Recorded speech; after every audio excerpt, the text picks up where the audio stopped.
Roof, we're nearly done with this thing. Previously we had glued in this 1 inch of polyiso in between the ribs, but that left the possibility of thermal bridging at the rib points. So we've now glued, we're just using, again, we're just using 3M Super 77.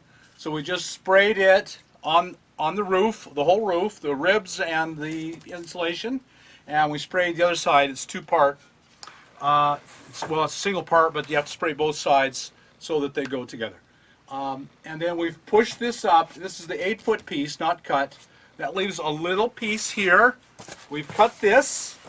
You might notice that it has a curve because there's not a straight thing anywhere on this van.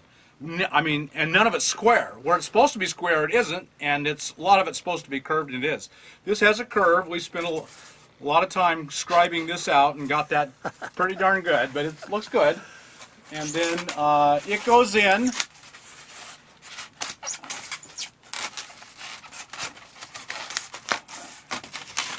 And up, and we will glue it in. And then the paneling will go up next and be screwed into the ribs. Now that creates a problem because now I can't see any of the ribs. Where do we screw into? So we did a mark. This is the middle of the rib. So the rib is right here and across. But each rib, nothing's simple on a Chevy Express van. Each rib is full of holes. Where do we screw so that we know we're not missing the holes? So we've created this, and this is our curve for the back. That's how we'll transfer this curve to the piece of it, paneling that goes up here. And so we've got this curve, and these are the marks where we screw. We screw in through to the rib because there's holes here, here, and all over, but there are no holes where we've marked. So you got to think ahead. It's the whole thing is a chess game, and it will go in line with this line and a line on that side, and we will go through and put a screw here and here and here, and we will know we missed all the ribs. So that's our next job, just to I'll glue this up, and we'll put the paneling up, and we'll be done. We'll have the roof will be completely insulated and paneled.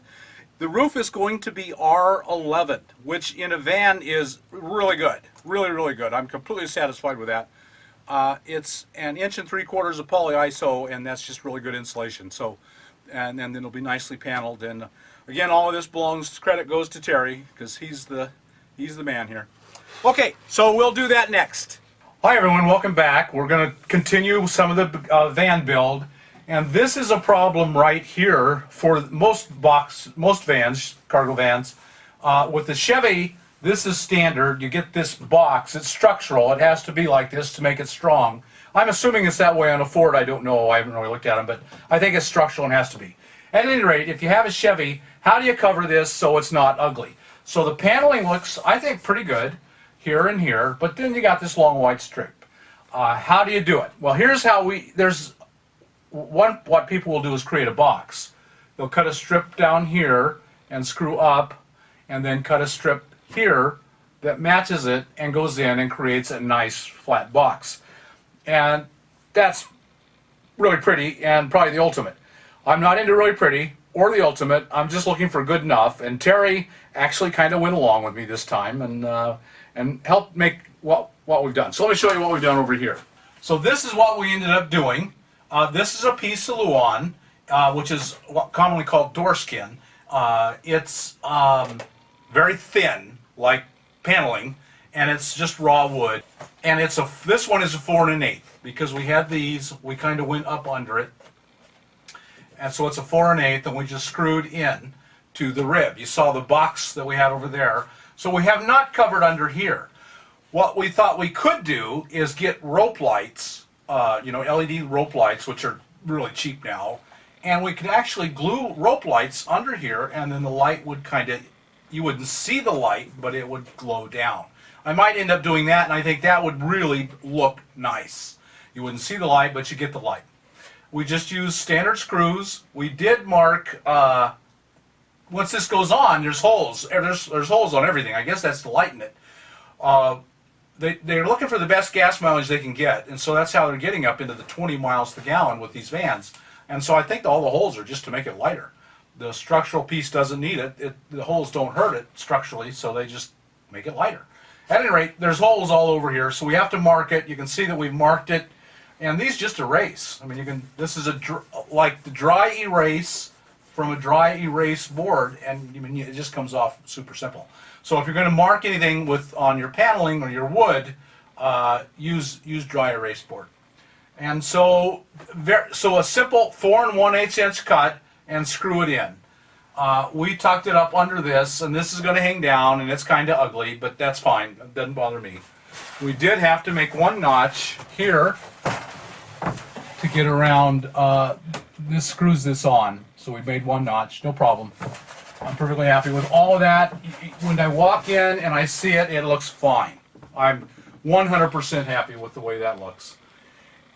A fine finish carpenter would not, he would say, come on, you got to do a lot better than this. But for my use, it's simplicity and time versus gorgeous. And simplicity and time, good enough win for me.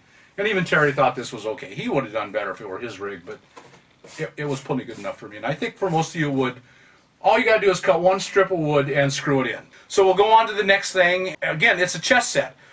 The bed has to come next before we can, I'm going to put a shelf unit here, but before I can build the bed, I have to finish these. The rain. And the rain. We had a bunch of rain. We ran into a bunch of rain, and so that really held us up for a day while we just painted inside, because Terry's got a great big cargo trailer. And we painted some in here too. So we took a rain day and painted and stained, not stained, polyurethane.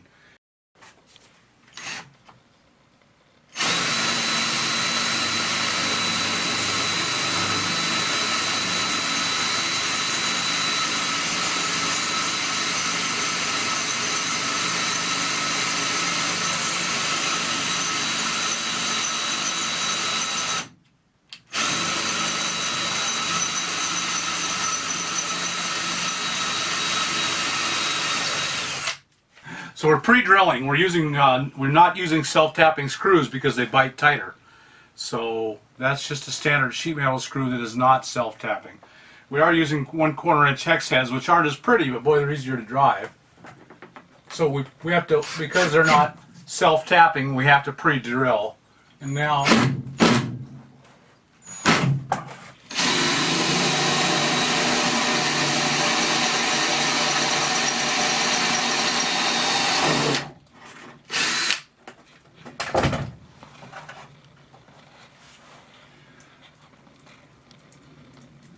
we're just drilling these holes, pre-drilling them and screwing them in. Sometimes they go in easy, sometimes they don't.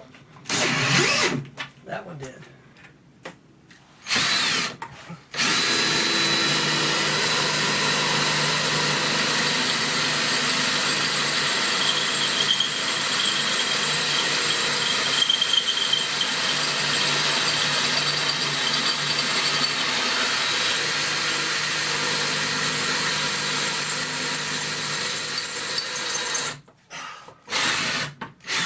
Golly. Gotta get up here.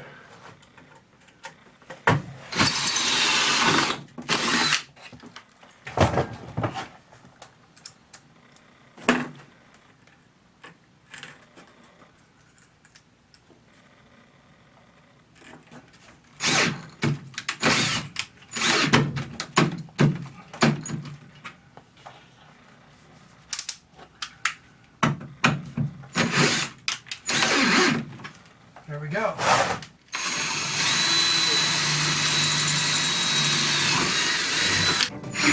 Okay. done. We're done.